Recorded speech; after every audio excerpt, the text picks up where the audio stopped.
여러분 일주일 동안 잘 지내셨습니까? 이제 더위가 한풀 꺾인 것 같습니다. 계속 더울 것 같아도 시간이 지나면 더위가 꺾인 것 같은 것처럼 우리의 삶도 계속 추운 겨울만 있는 것 같지만 언젠가는 따뜻한 봄이 올 줄로 믿습니다. 그 믿음으로 살아갈 수 있기를 바랍니다. 오늘 본문의 내용이 바로 그런 내용이에요. 그래서 제가 제목을 이렇게 잡았습니다. 하나님의 약속을 붙들고 살아나다. 그러니까 지금 사도 바울이 배를 타고 가지만 계속 어두운 가운데 있었죠. 그리고 강풍 가운데 있었어요. 근데 계속 어두움만 있는 것이 아닙니다. 강풍은 언젠가는 잦아들게 돼 있는 것이죠. 우리가 지난 말씀을 통해 열 나흘 동안 계속된 강풍 가운데 바울에게 들려주신 하나님의 음성을 살펴보았습니다. 아무것도 두려워하지 말라.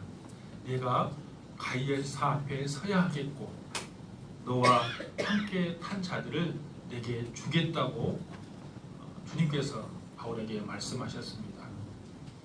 가이사 앞에 서야 되겠다는 그 말씀은 지금 강풍 가운데 내 생명이 어찌 될지 모르는 위험한 가운데 있지만 내가 안전하게 로마에 도착하게 될 것이라는 약속이고 너와 함께 탄 사람들에게 내게 주겠다는 말은 배에 탄 모든 사람들의 생명도 살려주시겠다는 하나님의 약속이었습니다. 그러나 그 약속이 있다고 해서 강풍이 즉시 멈춘 것은 아니었습니다. 오늘 본문에도 배는 여전히 흔들리고 있었고 사람들은 여전히 죽음 가운데 있었습니다. 하지만 하나님의 약속하신 구원이 어떻게 이루어지는지를 오늘 본문에서 우리에게 보여줍니다.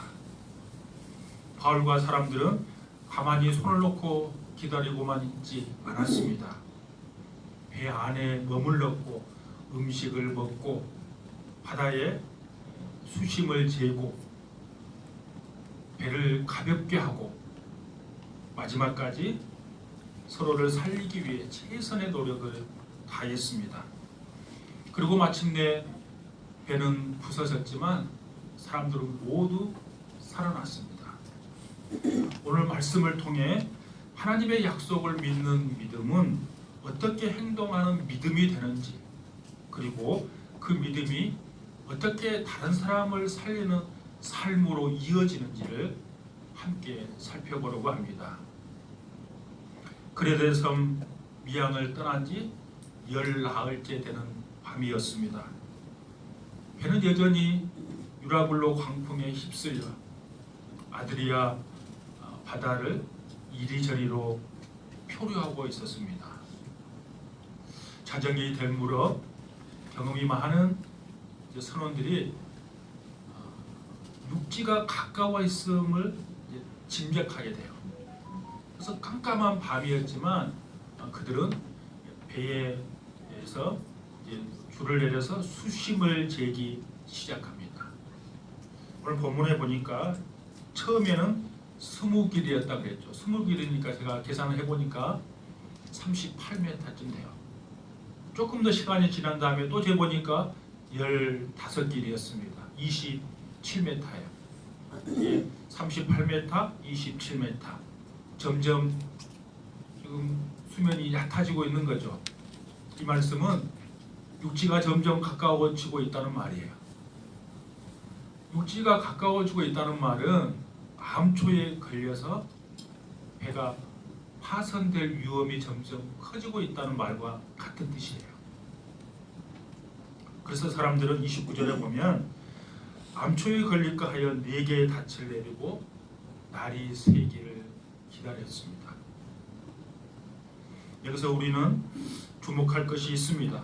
그들은 아무것도 하지 않고 하나님만 기다린 것이 아닙니다. 자신이 할 수 있는 최선의 일을 다하며 날이 밝기를 기다리고 있었습니다.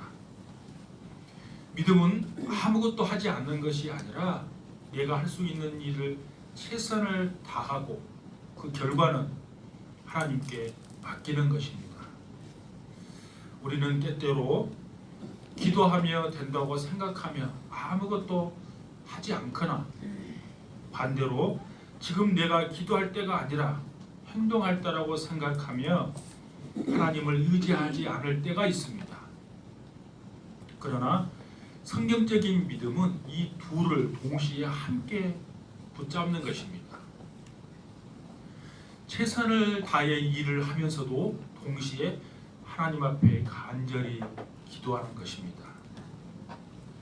우리는 인생의 위기를 만날 때 이런 유혹을 받을 수 있습니다. 지금은 내가 살 길을 찾아야 한다. 하나님을 기다릴 때가 아니다. 내가 빨리 움직여야 한다고 생각합니다. 그러나 위기 가운데서 내 생각에 가장 좋아 보이는 그 길이 반드시 살 길은 아닙니다. 바울은 백부장과 군인들에게 이렇게 말합니다. 여러분 31절을 다시 한번 보십시오. 31절은 같이 읽겠습니다. 시작. 바울이 백부장과 군인들에게 이르되 이 사람들이 배에 있지 아니하면 너희가 구원을 얻지 못하리라 하니. 아멘. 여러분 이건 무슨 말입니까? 여러분 선원들이 거룩배에서 내려서 자기들만은 살려고 하니까 지금 바울이 한 말이에요. 너희들이 이 배에 있지 아니하면 너희가 구원을 얻지 못할 것이다. 이렇게 말합니다. 하나님께서 모두 살려주시겠다고 약속하셨지만 그것은 자기들 마음대로 행동해도 된다는 뜻은 아니었습니다. 하나님의 약속은 언제나 순종의 길과 함께합니다. 오히려 그 약속을 믿었기 때문에 바울은 사람들에게 배 안에 머물도록 권면했고 백부장은 군인들을 통해 거룩배의 줄을 끊어버렸습니다. 선원들이 작은 배를 타고 자신들만 살려고 했던 그 길을 막아버린 것이죠. 하나님의 약속은 우리의 책임을 대신하는 것이 아니라 믿음으로 올바른 행동을 하게 합니다. 우리도 마찬가지입니다. 어려움이 찾아오면 하나님께서 하시겠지 하며 손을 놓아서는 안 됩니다. 말씀을 붙들고 기도하면서 지금 내가 해야 할 일을 해야 하는 것입니다. 때로는 욕심을 내려놓아야 할 때도 있고 때로는 서로를 붙들어 주어야 하며 때로는 공동체를 위해 내가 감당해야 할 자리를 지켜야 할 때도 있습니다. 믿음은 하나님의 약속을 붙들고 오늘 내가 해야 할 일을 충실하게 감당하는 것입니다. 하나님께서 우리를 지켜주신다는 것을 우리가 믿기 때문에 두려움에 끌려가지 않고 하나님의 말씀을 따라 한 걸음씩 순종하는 것입니다. 그러므로 하나님의 약속을 믿는 사람은 위기의 순간에도 자기 생각과 두려움을 따라 움직이지 않습니다. 저와 여러분이 위기의 순간에 하나님의 약속을 붙들고 그 말씀을 따라 자신이 해야 할 일을 충실하게 감당할 수 있기를 바랍니다. 열나흘 동안 계속되는 풍랑 속에서 사람들은 제대로 먹지를 못했습니다. 언제 폭풍이 끝날지, 배가 어떻게 될지, 자신들이 살아남을 수 있는지 아무것도 알 수 없는 상황이었습니다. 모두가 두려움과 불안에 사로잡혀 있었습니다. 바로 그때 바울은 뜻밖의 말을 합니다. 33절, 34절입니다. 그리고 33절, 34절을 압축하면 이런 말이에요. 음식을 먹으십시오. 이것이 여러분의 구원을 위한 것입니다. 그럼 왜 지금 음식을 먹으라고 하고 있습니까? 이제 곧 육지에 도착해야 되잖아요. 그러니까 힘이 있어야 그들이 살 수 있기 때문이에요. 14일 동안 그들은 제대로 먹지 못했어요. 육지에 도착하면 그 육지가 제대로 먹을 것이 있는지 없는지 알 수 없어요. 그러니까 사도 바울은 음식을 지금 먹게 하는 그들의 생명을 구원하기 위해서 바울이 할 수 있는 최선의 일을 지금 다 하고 있는 거예요. 하나님께서 살려주시겠다는 약속을 믿는 사람은 그 약속을 바라보고 나에게 주어진 일상의 최선을 다하는 사람이에요. 그게 믿음의 사람이에요. 바울은 먼저 떡을 가져다가 하나님 앞에 감사 기도를 하고 모든 사람 앞에서 먼저 떼어서 먹기 시작합니다. 여러분 35절을 보십시오. 35절입니다. 떡을 가져다가 모든 사람 앞에서 하나님께 축사하고 떼어 먹기를 시작하매. 여러분 이 장면을 성찬식으로 해석하면 지나친 해석입니다. 왜냐하면 이 배에 타고 있는 사람이 지금 276명이잖아요. 대부분의 사람들은 아직 예수님을 믿지 않는 사람들이에요. 그러니까 바울이 지금 성찬식을 행한 것이 아니라 각 음식을 다른 사람들에게 지금 나누어서 먹게 하는 거예요. 그러나 중요한 것은 바울이 이 절망적인 상황 가운데서도 하나님 앞에 감사했다는 사실입니다. 아직 풍랑은 끝나지 않았습니다. 아직 배는 육지에 도착하지 않았습니다. 아직 구원은 눈앞에 이루어지지 않았습니다. 그런데 바울은 이미 하나님께 감사하고 있습니다. 왜 그렇습니까? 하나님의 약속을 믿었기 때문입니다. 22절에 하나님께서 말씀하셨죠. 너희 중 아무도 생명에는 아무런 손상이 없을 것이다. 이렇게 약속해 주셨어요. 바울은 아직 보이지 않는 하나님의 구원을 이미 믿음으로 받아들이고 있는 것입니다.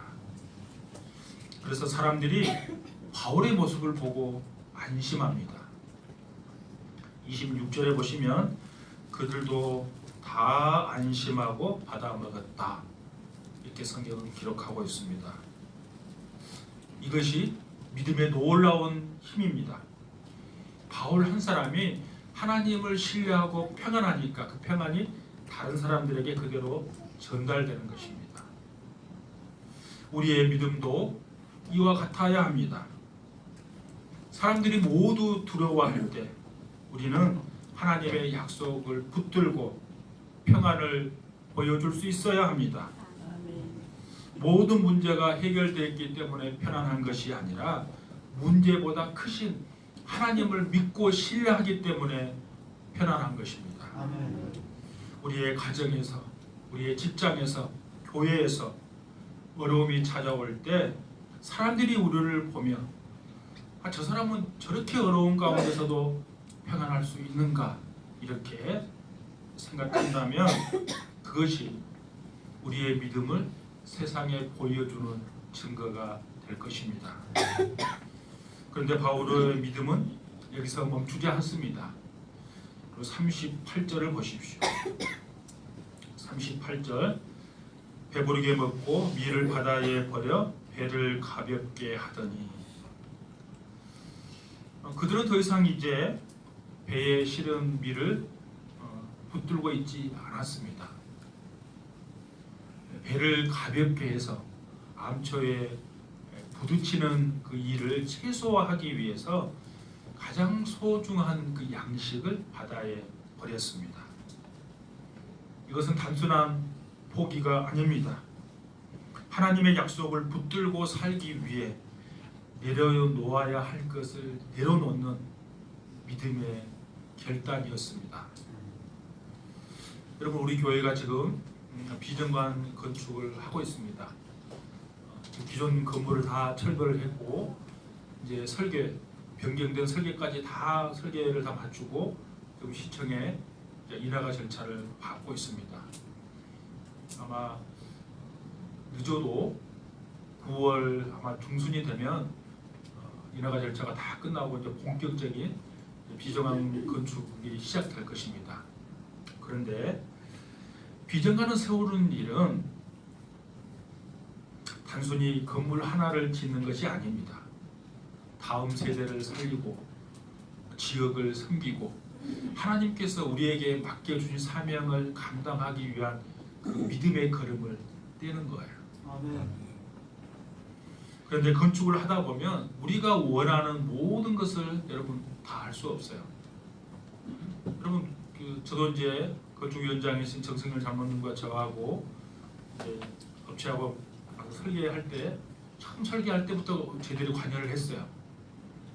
근데 할 수만 있다면 건물도 더 크게 짓고 더 튼튼하게 짓고 더 아주 모양도 내고 짓고 싶죠.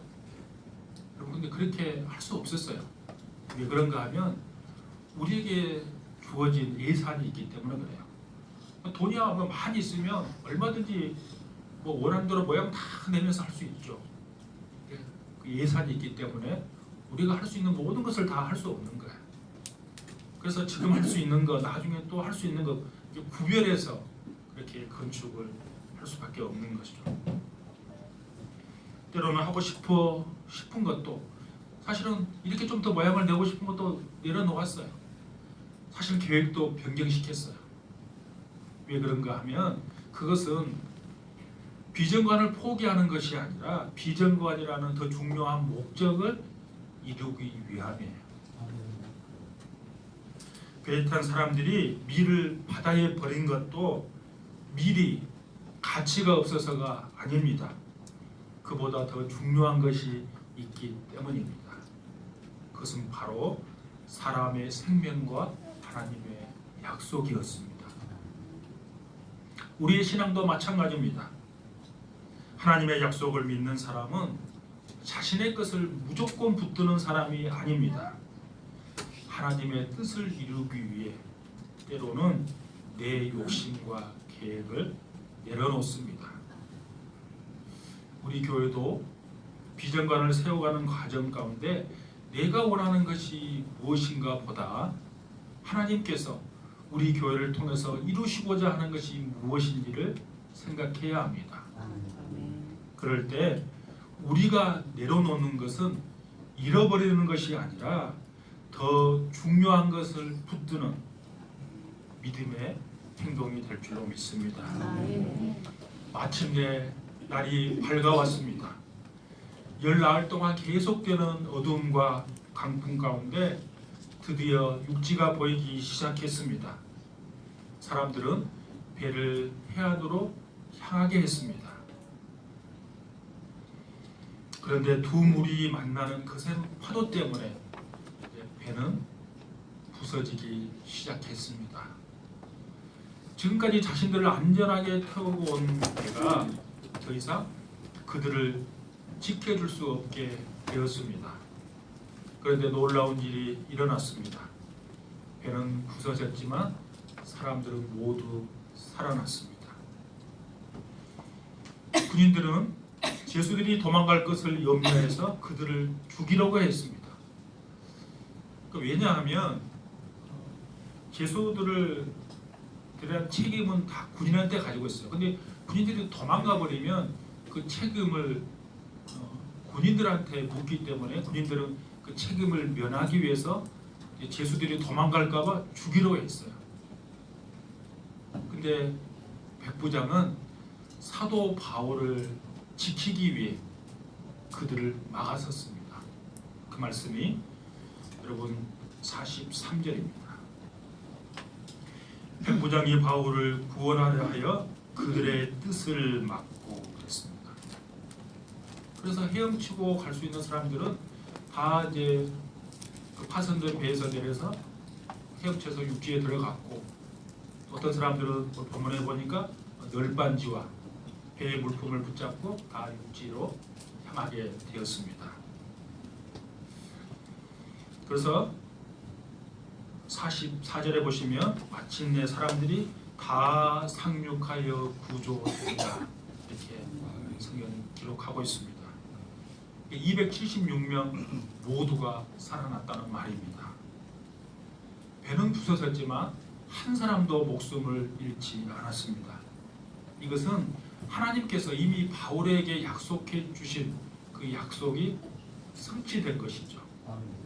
22절에 보면 너희 중에 아무도 생명에는 아무런 손상이 없겠다 이렇게 말씀했고, 사도 바울은 34절에 보면 이렇게 말합니다. 너희 중 머리카락 하나도 잃을 자가 없으리라 이렇게 말했어요.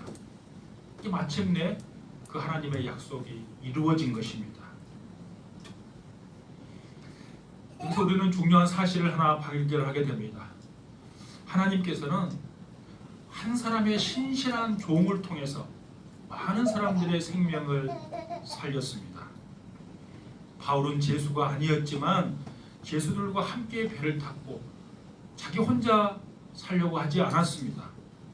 풍랑 속에서도 하나님의 약속을 붙들고 사람들에게 음식을 먹게 하고 함께 배 안에 머물게 하고 끝까지 그들과 함께 있습니다.